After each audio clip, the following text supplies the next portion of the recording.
4 páginas web para detectar piratería de trabajos escolares. Una ayuda para los docentes. En Perú crean dron que capta la contaminación del aire en zonas de difícil acceso. Editan en México revista especializada en matemática educativa, considerada la mejor en Iberoamérica. Reconstruyen historia del exconvento mexicano por grafitis del siglo XVI. Y permanezcan atentos, porque estamos seguros de que el tema que les presentaremos en la sección de entrevista será de su completo interés. Es un gusto darles la bienvenida nuevamente a Horizonte Iberoamericano, el espacio informativo del INSE. Acompáñenos la siguiente media hora para hacer un recorrido por la información de cultura, educación, tecnología, salud y medio ambiente generada en Iberoamérica. ¡Empezamos! No solo las películas, música y libros son instrumento de la piratería, también las tareas escolares. Y para ayudar a los profesores a detectarlas, existen algunas herramientas en Internet. No solo las películas, música y libros son objeto de la piratería, también las tareas escolares. Y para ayudar a los profesores a detectarlas, existen algunas herramientas en Internet. 1. Plagiarisma.net. Tiene una interfaz bastante sencilla, con versión en español y en varios idiomas. Funciona de 3 formas: pegando el texto a buscar en un cuadro de texto, escribir una dirección URL en un campo o cargar archivos TXT, HTML, RTF, DOC, DOCS, ODT o PDF.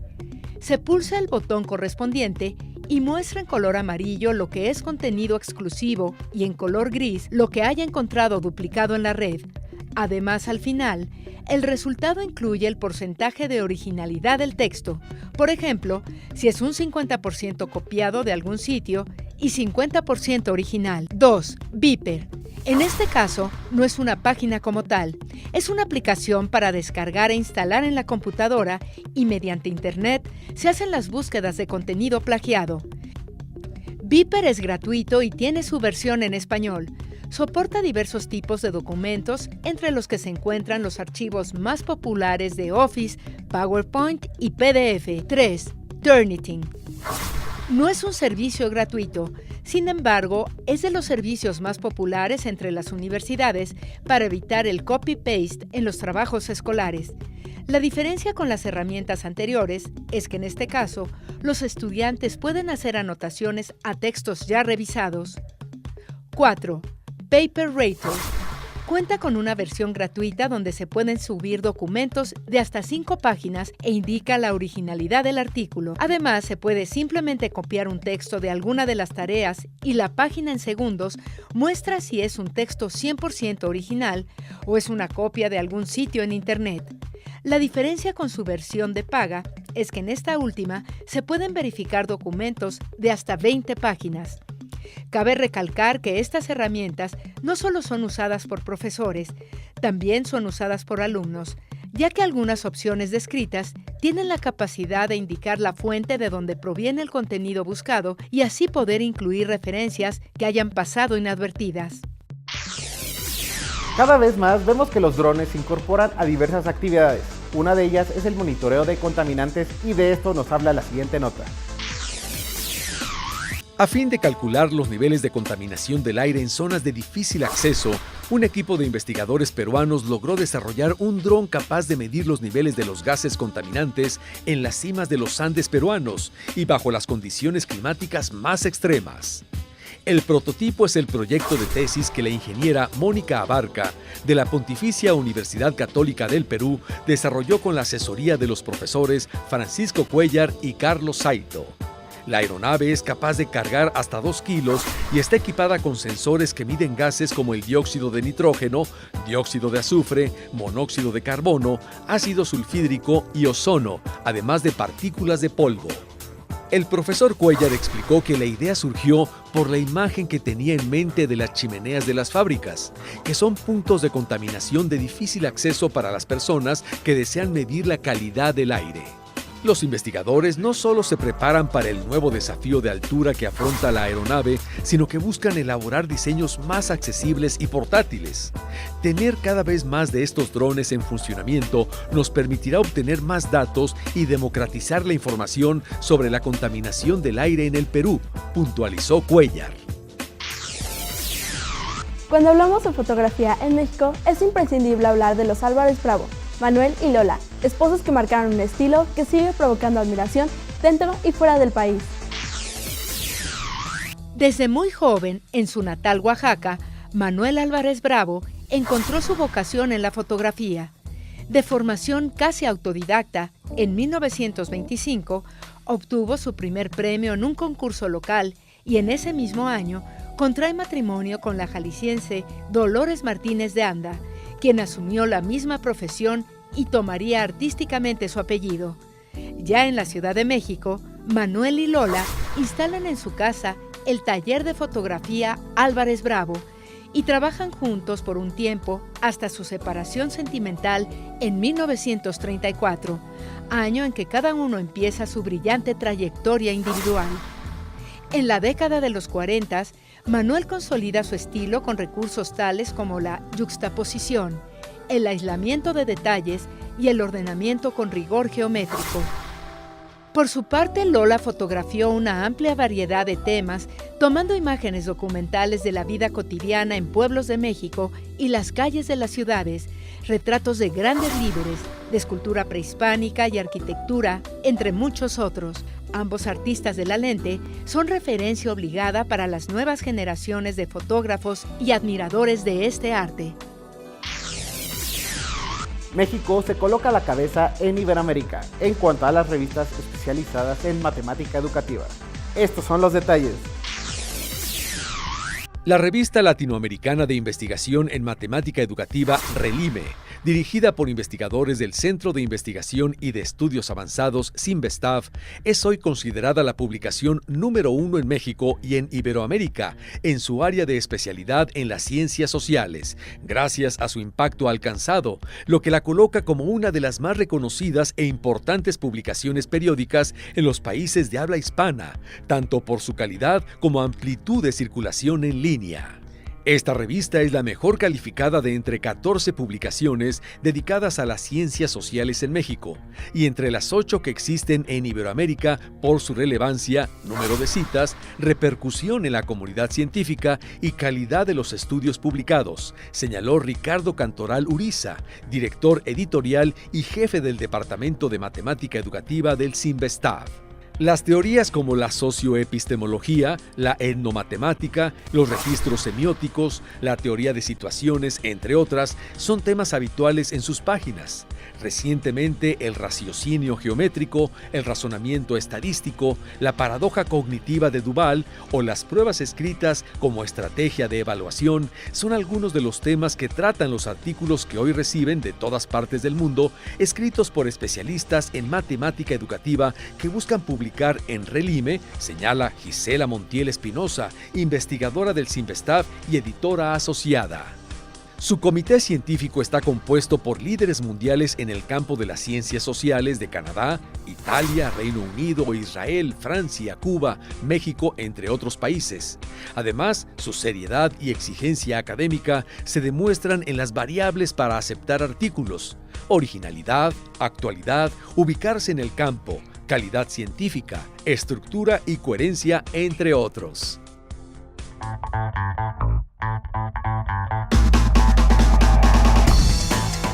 Hoy en Horizonte Iberoamericano vamos a abordar un tema por demás importante, dado que durante el año se han presentado eventos naturales como sismos y huracanes que han afectado a algunos países de Latinoamérica y que, además de los severos efectos que han provocado en los entornos donde vivimos y las vidas humanas que han cobrado, dejaron secuelas psicológicas que deben atenderse adecuada y oportunamente.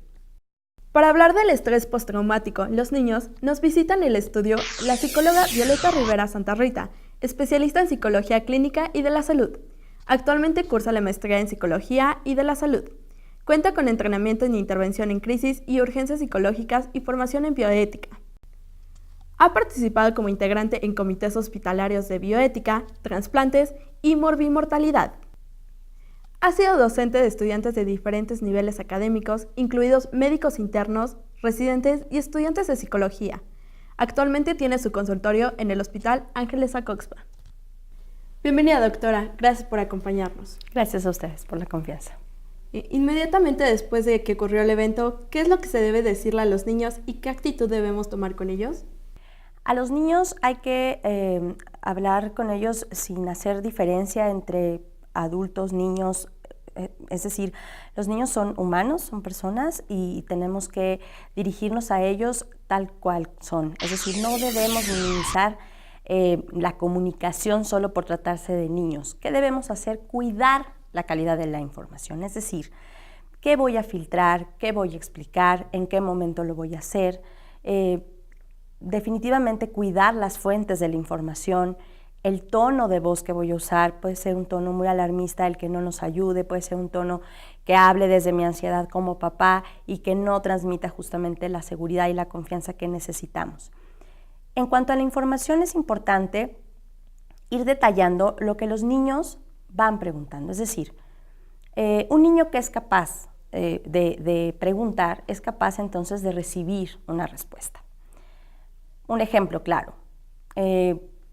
¿Esto va a volver a ocurrir? Un adulto o cualquier persona no debe mentir sobre esta respuesta, ni a un niño, ni a otro adulto, ni a nadie. La respuesta nadie la tiene con certeza, sin embargo tampoco podemos, por generar esta seguridad, una respuesta falsa, es decir, crear falsas esperanzas. Decirle no va a volver a ocurrir, nada va a pasar, no son respuestas que debemos usar. La recomendación es dirigirnos a nuestros familiares, a los niños, diciéndoles tenemos que estar preparados, esto nos tiene que enseñar, tener un plan de protección familiar, un plan a lo mejor de en la escuela verificar que todas las instalaciones, que cuando hay simulacros realmente atiendas los simulacros, participes en esto, es decir, generar una cultura de prevención. Creo que este evento ha desatado mucho esto que mencionas tú como información. Y es una pregunta que con mucha frecuencia me hacen en la consulta. ¿Qué sí decir y qué no decir? Algo que yo le regreso a los padres de familia es, primero pregúntate si la información que estás dando es útil y para qué la vas a dar. Si los niños ya tienen demasiadas imágenes ahorita, porque muchos de ellos lo vivieron de manera dramática, muchos otros a través de las redes sociales a las que tienen acceso o la televisión, tienen demasiada información y muchas veces ellos ya nos están pidiendo modificar esta conducta, es decir, hablemos de otras cosas, platiquemos de otras cosas, ya no quiero escuchar noticias, vamos en el coche noticias, llegamos a casa noticias, llegamos a casa de los abuelos noticias. Los niños están pidiendo esto, ¿por qué? Porque finalmente esto es un mecanismo también de protección. Entonces, primero escuchar lo que ellos nos dicen, y después preguntarnos si la información que yo voy a dar realmente tiene utilidad. ¿Y cuánto tiempo después de lo ocurrido en los eventos como un terremoto o un huracán es normal sentir temor y angustia? Mira, creemos en psicología que no hay que hablar como de normalidad. Es totalmente esperado que todavía haya reacciones de miedo en la población, de temor generalizado, rasgos de ansiedad, es decir, síntomas como estar muy inquieto, no poder dormir bien, no poder aún modificar o regresar a nuestros hábitos alimenticios, no retomar todavía nuestras actividades cotidianas, recreativas, deportivas, sociales. Hablando de tiempo, específicamente hay guías que nos sugieren que después de el evento, entre un mes, 3 o 6, todavía estamos considerando reacciones esperadas. Fuera de este tiempo, necesitamos analizar si estas reacciones ya nos están hablando de otro tipo de trastorno, que pueden venir acompañadas no solo de este temor del que te hablo, sino que también de rasgos de depresión, de rasgos de ansiedad, pero muchas veces también del consumo de sustancias. Es decir, pueden ser desde esos fármacos que nos recomendaron para estar más tranquilos, que no los quiero dejar porque tengo miedo de sentirme otra vez mal al dejarlos, o bien sustancias como el alcohol y algunas drogas. ¿En qué momento podría hablarse ya de un cuadro de estrés postraumático? Mira, el cuadro de estrés postraumático tiene definiciones en las guías internacionales de salud. Básicamente estamos hablando de síntomas de ansiedad, de síntomas donde el cuerpo ante una adversidad desarrolla o desprende, por decirlo así, sustancias químicas.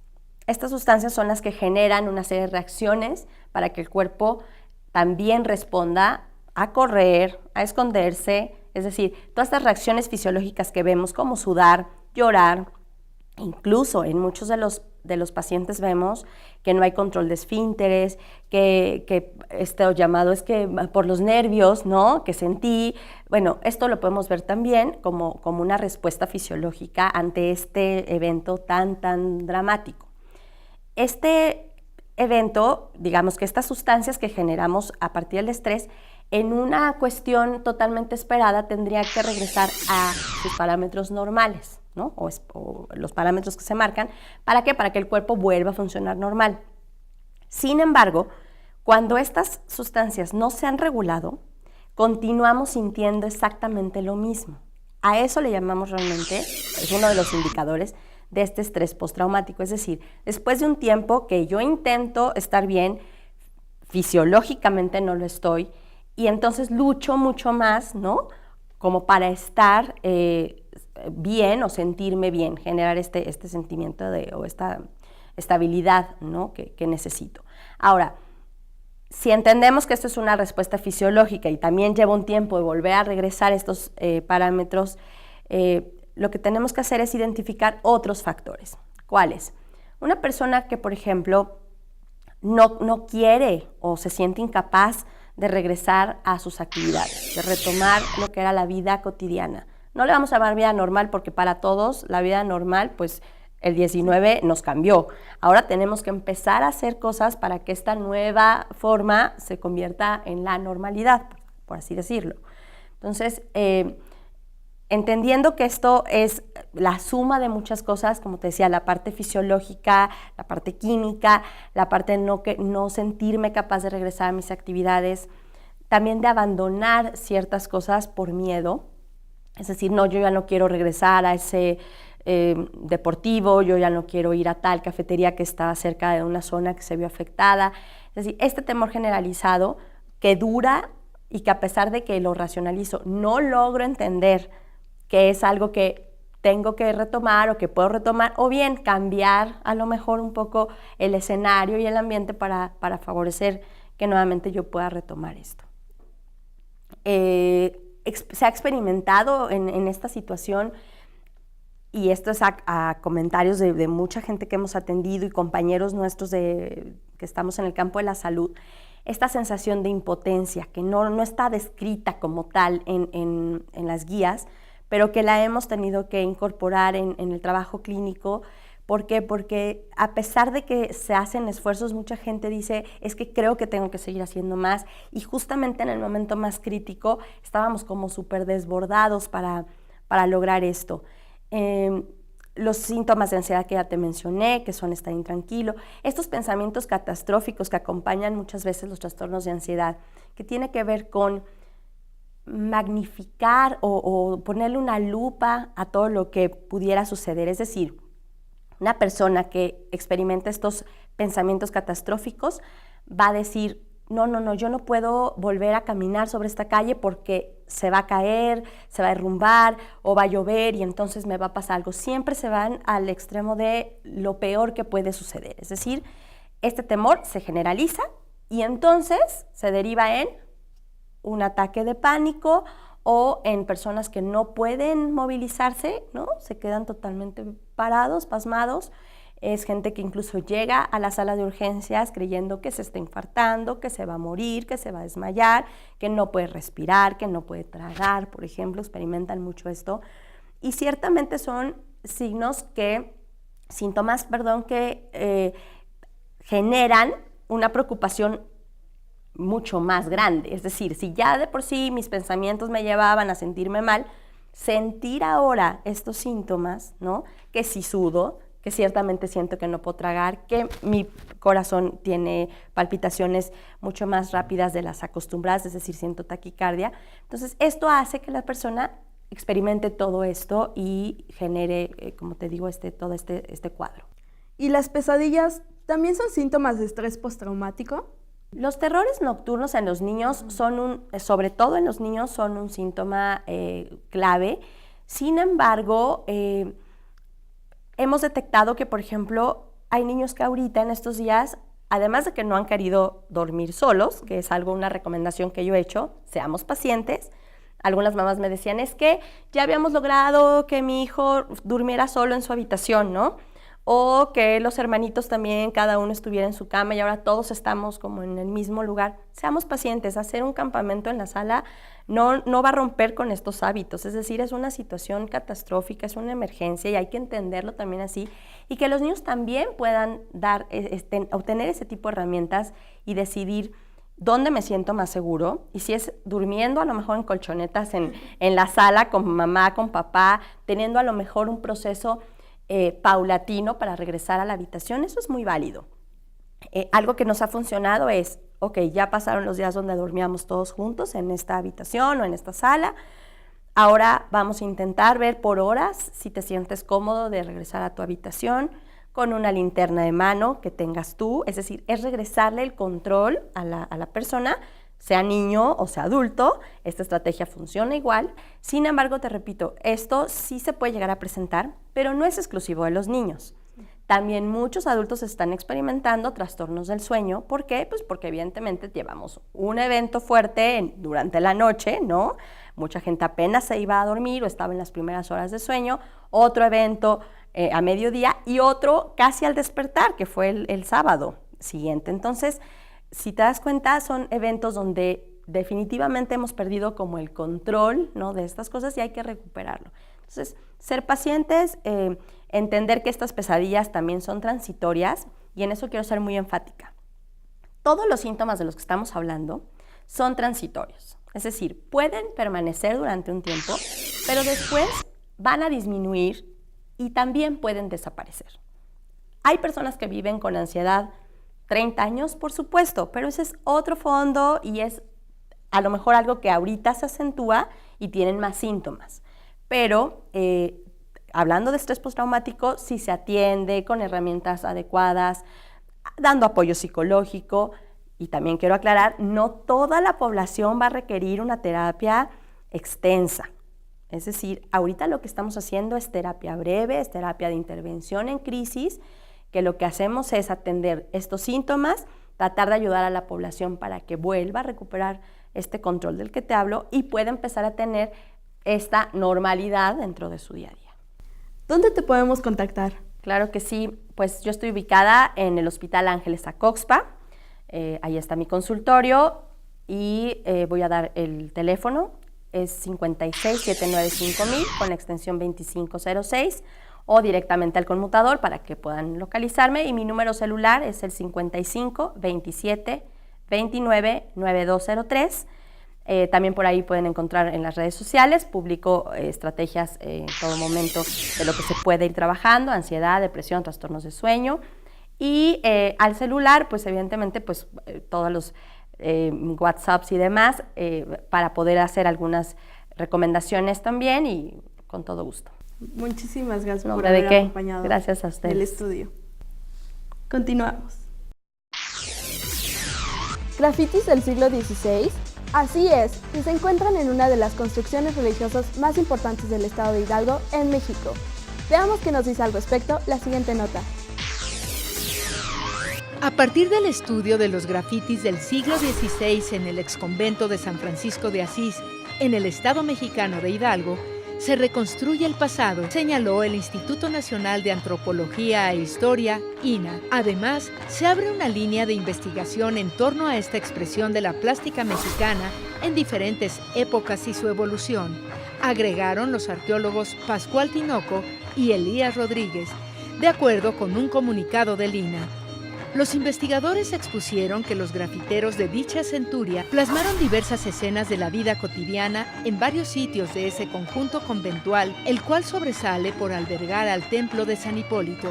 En este lugar, Fray Bernardino de Sahagún inició la redacción de su obra cumbre, Historia General de las Cosas de la Nueva España, entre 1558 y 1561. El análisis de este conjunto de figuras se reúne en el libro Grafitis Novohispanos de Tepeapulco, siglo XVI, que a 9 años de su edición se convirtió en un referente de consulta sobre el estudio del grafiti antiguo, tema poco conocido, aseguraron. Lugares como el confesionario de la iglesia, las bóvedas o el huerto guardan vestigios de estos trazos realizados por autores anónimos, comentaron los arqueólogos.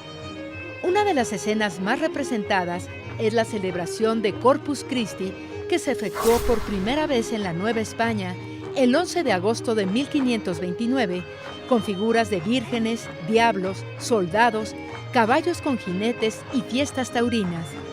De representaciones prehispánicas, encontraron algunas imágenes de pirámides y de Tlaloc, dios de la lluvia, mientras otros trazos muestran caminos, perros, aves, banderas, estrellas, soles, peces y sirenas. Algunos de los textos del citado libro fueron traducidos al catalán, francés, chino, japonés y portugués, entre otros idiomas. El baile del zopilote es una danza antigua nicaragüense prácticamente desaparecida de la tradición popular. Hoy solo se interpreta en producciones profesionales. Los invito a conocerla en el siguiente collage.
Fue un gusto haber estado con ustedes una vez más en Horizonte Iberoamericano. Gracias por su atención.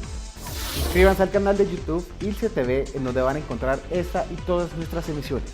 Síganos a través de las redes sociales que aparecen en su pantalla o envíenos sus opiniones, comentarios y sugerencias al correo horizonteiberoamericano@ilce.edu.mx. Los esperamos en nuestra próxima emisión. Se despiden de ustedes Aranza Pacheco y Enrique Tanaka. Hasta entonces.